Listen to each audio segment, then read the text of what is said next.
Support comes from the Missouri Forest Products Association, providing more than 41,000 jobs in the production of wood pallets, railroad ties, white oak barrels, hardwood floors, and more. Details at choosewood.com. This is St. Louis on the Air from St. Louis Public Radio. I'm Elaine Cha. The last thing anyone knew about Donnie Erwin is that he drove off from his home in Camden County on December 29, 2013, to run a simple errand. He should have returned shortly thereafter, but Donnie didn't come back, and his whereabouts remained a mystery for a decade. His sister, Yvonne Erwin-Bowen, never stopped thinking about him. Donnie was the best big brother any little girl could have, honestly. We are a family of 6 siblings. He loved the outdoors. He loved to play harmonica. He loved music, to play Frisbee.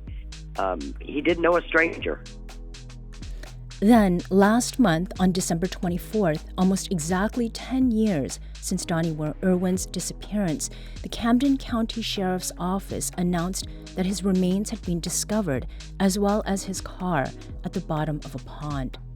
Donnie was 59 years old and an Army veteran. On Wednesday, Donnie's sister Yvonne spoke with St. Louis on the Air producer Danny Wysentowski, and she described what it was like to finally get the news after all these years. It was a whirlwind of emotions. The processing was very difficult to do. It's still challenging because you spend 9 years, and I had accepted in my heart that I would probably never find my brother in my lifetime. We still don't know what exactly happened to Donnie Erwin before his death, but over the years, a lot of people were inspired to try and find him and give his family some measure of peace. And in fact, it was one of those people, freelance videographer James Hinkle, who made that long-awaited discovery. And he joins us now. James, welcome to St. Louis on the Air. Thank you for having me. So, James, you operate the Echo Divers YouTube channel, and that's where you documented your search for Donnie Erwin going back months. Now, before we talk about that particular search, let's talk about what your work entails. How is it that you do search and recovery, James? Well, kind of what got me started in the interest in doing search and recovery actually goes back to 1991. A woman by the name of Angela Hammond was abducted from my hometown of Clinton, Missouri. And days after her abduction, I was actually part of the search for her. And that whole situation, that whole scenario never really left me. And it kind of, inspired me in a way to actually just kind of keep an eye on that case specifically, but also other missing cases. And then, decades later, whenever I kind of developed some skills that could be used for search and rescue, I decided, here's this guy named Donnie. He's a military veteran. I don't live too far away. What's it going to hurt if I go look? Mm-hmm. And the ways that you conducted the search, back when you were 17 and searching for Angela Hammond, and the tools that you use now, what are the skills that are the same and different comparing then to the present day? Well, nowadays we have all kinds of technology. For example, I used a drone on this one. Back in Angela Hammond's, when she went missing, drones weren't even thought of at that time. So that's probably the biggest difference. The methods in which people search, they do grid patterns and those type of things. That's always been around, but now you add that with the technology that's available, tracking software, and then also mapping software as well. It really aids in the search for missing people. Mm-hmm. And how is it that you learned about Donnie Erwin's case? Well, like I said, ever since Angela went missing, I'd kind of kept an eye on her case, and then also other cases that would pop up. Kind of a fan of true crime as well. And missing persons were always the kind of cases I was always interested in. So in that process, I come across some news stories and some other videos and stuff about Donnie going missing. And since I'm in Clinton, Missouri, which is only an hour and a half drive from Camden, it was close by. Plus, with my drone work that I do, I go out and I'll actually be hired by realtors to videos and photos for that. I would also work in the area as well, so I would often schedule like a morning shoot at some location in Osage Beach and then spend the rest of the afternoon just running around checking locations to see if we couldn't locate Donnie. And so proximity seems to have played some part, but was there anything else about Donnie's case that made it one that you wanted to pursue? Yes, actually. I am a proud father of a U.S. Marine. My son currently is in the reserves and then also works for our local sheriff's department here in Henry County. The fact that he was a veteran. And then also, I grew up with my step-grandfather, who was actually at Pearl Harbor when it was bombed. So I grew up kind of listening to the military stories from my step-grandfather, and then, also my son being in the military. It's just important to me that we serve those that have served us. Well, and that sound that we heard, it has to do with some of the work that you do as a volunteer firefighter, right? Yes. Actually, that was my alarm from the fire department. And I'm trying to shut that off now. Okay. But yeah, I have my thing set where it will override my silent on my phone. Yeah, but, so you're clearly very much involved in sort of service to community. Now, as for the search itself, how is it that you conducted that search? We know a little bit about the drone, but were there other circumstances that drove you to take that kind of footage on the day that you discovered Donnie's car? Are you talking about the particular day that we discovered Donnie? Okay. So what we had done is we were in the process of kind of starting over. A lot of areas have been searched by not only other search groups, but also other volunteers, and then also all the work that Camden County had done. Out of frustration, really, we just kind of started over from the beginning, and our plan was we were going to wait until it was mid-December, all the leaves were off the trees, and then go back and fly the route that Donnie would have taken that day to go and make a purchase. So for those that aren't familiar with the Ozarks, which I'm sure a lot of people are, it's very hilly, and there's a lot of hills and ravines in the area. So the idea was to go and check those ravines and make sure that his car didn't go off the road somewhere and just hadn't been seen for 10 years. The second part of what the plan was that day was to also check all the small ponds in the area, close to where he would have been. Something happens whenever the water gets cold. It usually kills off the bacteria and algae and a lot of the stuff that would kind of muck up the water, and the water actually becomes a little bit clearer. So we kind of waited till this time of the year to go check the ravines and then fly over and see if we couldn't see down in some of these small ponds and see if there wasn't a vehicle in them. And there was also something about a bale of hay. Is that right? Yes. The bale of hay. I did not know this until we actually got to the location, but one of the old farmer tricks is if you've got a pond that is all clouded up, you can throw a bale of hay in it, and it kind of acts as a filter, and it will actually clear the water. This particular pond that we found Donnie's car in, it was just notorious, according to the landowner, of like nothing could live in there because it was too shallow. It would get too hot and too cold. So, fish couldn't live in there, and it was always overgrown with algae.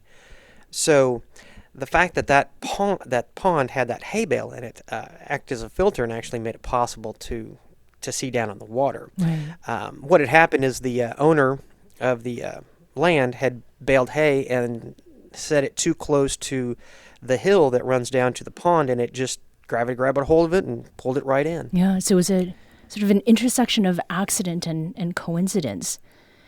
Yeah. So when you, you were searching a lot of other areas, talk to us about those attempts. I mean, it must have been difficult on some level to keep coming up with nothing even after you had gone back several times.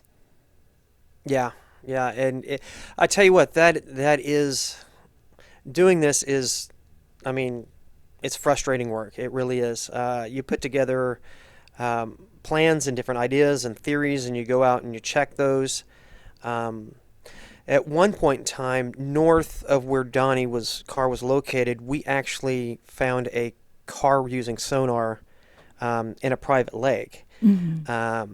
And we were able to get permission to actually go in and dive down to check to see if that was his car. Of course, it ended up not being.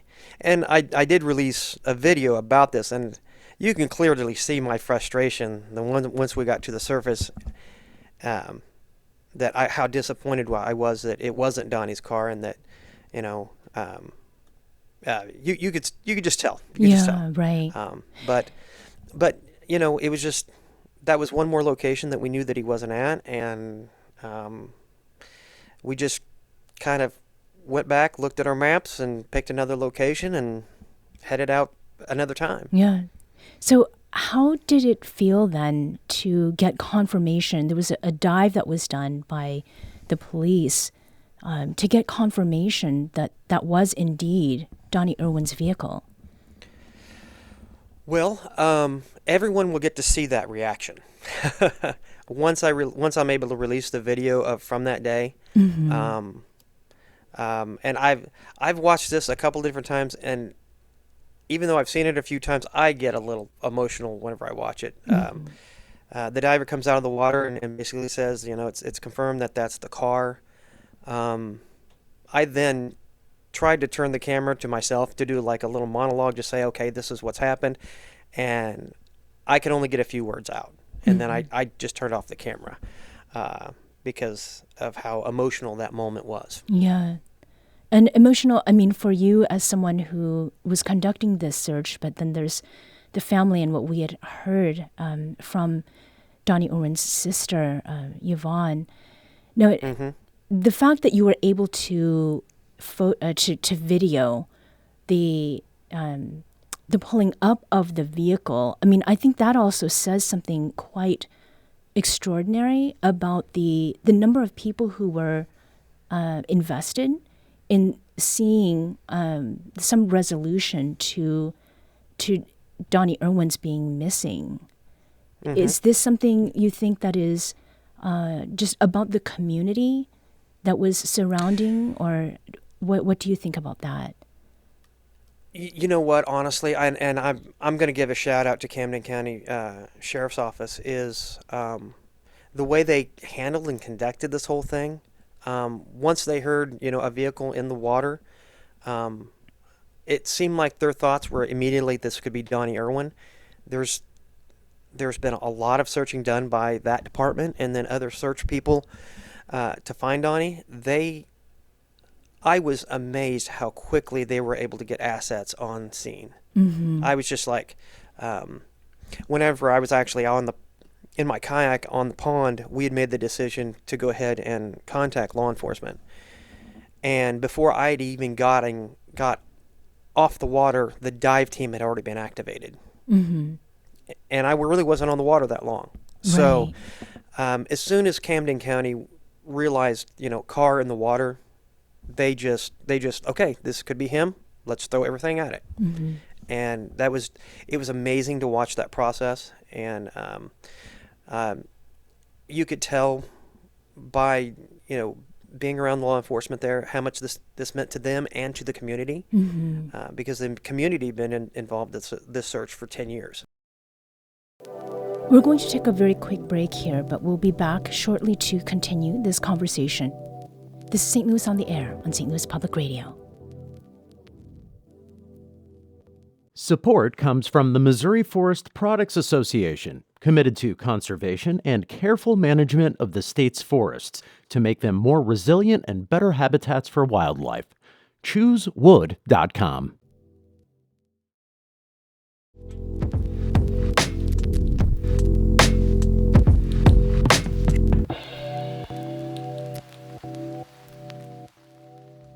Now back to our conversation with James Hinkle. You were mentioning just the emotions that came with learning that the remains in the vehicle belonged to Donnie Erwin. What was the range of emotions that were going through you at that time, and then even now as we're talking about that day? Yeah, well, you know what? We kind of had two sets of emotions that we had to deal with that day. When they actually removed the car, they did a very thorough search of the vehicle, and actually they didn't find his remains in the car. It wasn't until Christmas Eve morning that divers from Mid-County Fire Protection District went back, and they searched an area that cadaver dogs had indicated in the water, and were able to locate his remains then. So my emotions that day was they're pulling out the car. You're going through the hurry up and wait kind of emotions there, to the point where the sheriff's department representative came over to us and the family and said, well, there's nothing in the car, but now our plans are to search the pond. And then on Christmas Eve morning, I received a phone call telling us that they actually had found enough human remains that were consistent with Donnie's. Donnie actually had a titanium hip replacement, and they were actually able to find a titanium hip in the water, as well as some of the rest of his remains. So we kind of went through that whole emotion twice. There was the emotion of finding the vehicle, and then the huge letdown of, well, we didn't actually find him. Right. And then a few days later, the emotion of finding Donnie. And that emotion that you're describing, the media, not only locally but nationally, online and television, radio, clearly here, there's been a lot of interest in this case. How has it been to see that? And to see that much attention at that level? Well, honestly, I'm really proud that Donnie's story has got out there, and that people have got to honor Donnie, really. It's very important to myself, as a father of a U.S. Marine, that these guys that served us, that we can serve them. And Donnie is in a way, he put on the pedestal that he should have been. What brought Donnie here and to that location at that time, it could have been a situation where this was suffering from PTSD and or other mental issues that a lot of former military do suffer from. Right. A lot more of that has come to light. Not that people didn't know that, but it's just, this is something that happens to the people that serve us, and that, and I'm not a psychologist, I'm not a doctor, I'm just a guy with a drone and a scuba tank, but it does look like this was a situation where he was suffering from a lot of depression. He also had a lot of health issues at the same time. Right. He had already lost one leg, and it was my understanding that he might have to lose his other leg. So lots of questions still remaining. Yeah, there really are. Now, it doesn't feel surprising that this case has attracted so much news coverage. It's a remarkable story, a missing persons case solved by a citizen investigator after 10 years, and then for the confirmation about the remains coming on Christmas Eve, that also adds another layer to it. Yvonne Erwin-Bowen, Donnie Erwin's sister, talked with our producer, Danny Wysentowski, and she said that she was grateful to finally know what happened to her brother, but that sudden media coverage and the calls from reporters were hard to take. I won't lie to you. At first, it was very offensive because nobody was there when he went missing. Now everybody's there that he's found. And it was kind of hard at first, but now I understand, because it's a situation that people are realizing that you just don't give up, and I think that's the gist of what all these different news companies, from the New York Times to CNN to Inside Edition to you to the Washington Post to Stars and Stripes, they've all looked at this and thought, look, this is a family. This is a sister that never stopped. And for 10 years, I literally never stopped. And, I just, that was my realization that, okay, don't be offended. Be happy that people want to share the story. And maybe by me telling people, don't ever give up hope, that nobody else will give up hope either. And again, that was Yvonne Erwin-Bowen, who's Donnie Erwin's sister. James, what do you make of her points there? Are there certain ones that really resonate for you? I've just started to get to know Yvonne, and she's a fighter, and what she's gone through, honestly, I don't know if I could have lasted this long myself, but she's an inspiration, really, because she didn't give up.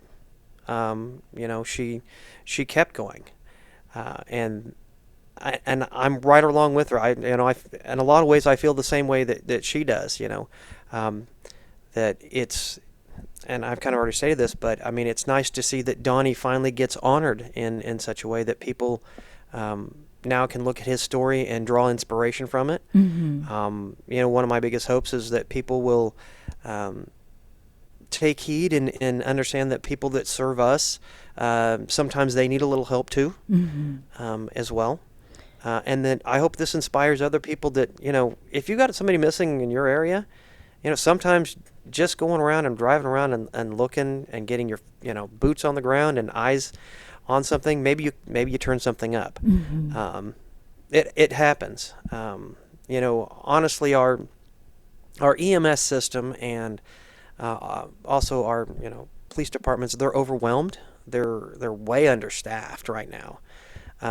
So that makes their job of dealing with these missing persons cases that sometimes go on 10, 20 years, even more difficult to solve, because they just don't have the manpower sometimes to actually put people on these cases.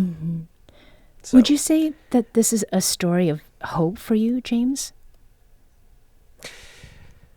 Yeah, absolutely. I have a simple philosophy I live by. If you never give up, you're never going to lose. And this is one of those cases. I didn't give up. And trust me, I had all kinds of disappointments. Every time I went somewhere and ran sonar or drove around or looked in this pond or that pond or dove on a car and that wasn't Donnie, it was very disappointing. I actually had another situation that almost made me give up. One of the guys that I actually dove with looking for Donnie, a guy named Sean Matar, I'll start kind of from the beginning. I put a call out because we needed to search a body of water, but the guy that I normally dive with couldn't go. So Sean and a guy named Leonard answered the call, and I'd never really met these guys before. I kind of knew of them. We all went down and searched a quarry down in southern Missouri, And of course, we didn't find anything, but we did find some guns. It was a good dive, and got to know these guys. Several months later, Sean went on a dive trip in Mexico, and unfortunately, he didn't follow some of the rules. He dove and didn't wait enough time. He got on an airplane and got decompression sickness really bad, and actually ended up taking his life. Oh no. Yeah, so here's a guy that even though we weren't the closest friends, I mean, we were brothers in the water, and he had lost his life because of scuba diving. Right. So that was tough. It took me a while to get back in the water, but eventually I did, and I mean, it was a good thing we did, because we kept on searching for Donnie, and we found him, but. Part of my personal story is I did lose a dive buddy. Right. So. Also, it's a story of hope and a lesson in a number of different ways. So, I mean, this is a story that's been covered, as Yvonne had mentioned, in virtually every major newspaper and TV stations in the country. Of the reactions that you've gotten so far, which of them sort of exemplifies why you continue to do this work? Since the story kind of broke, and it's gotten all this attention, I've been overwhelmed with people saying, "Good job," thanks for your tenacity, all that type of thing, and that is the motivating factor. And I'm totally honored to be a part of this process. I don't take all the glory myself. There's a lot of people out there that did a lot of more work than I did before I ever showed up. And then what Camden County was able to do, and how quickly they were able to actually locate Donnie's remains. I'm just very honored to be part of that process. And we're thankful that you were able to share some of that with us. James, thank you so much. You're welcome. This episode was produced by Danny Wissentowski. Audio engineering and podcast design by Aaron Dorr. Our executive producer is Alex Hoyer. St. Louis on the Air is a production of St. Louis Public Radio. Understanding starts here. St. Louis on the Air proudly supports local artists by using music from Life Creative Group. Do you find yourself regularly listening to episodes of St. Louis on the Air? Suggest us to a friend you think might enjoy our conversations, and leave us a review and rating on Apple Podcasts on the App Store. It's the simplest way to help people discover our show. Thank you. St. Louis Public Radio is a member-supported service of the University of Missouri St. Louis.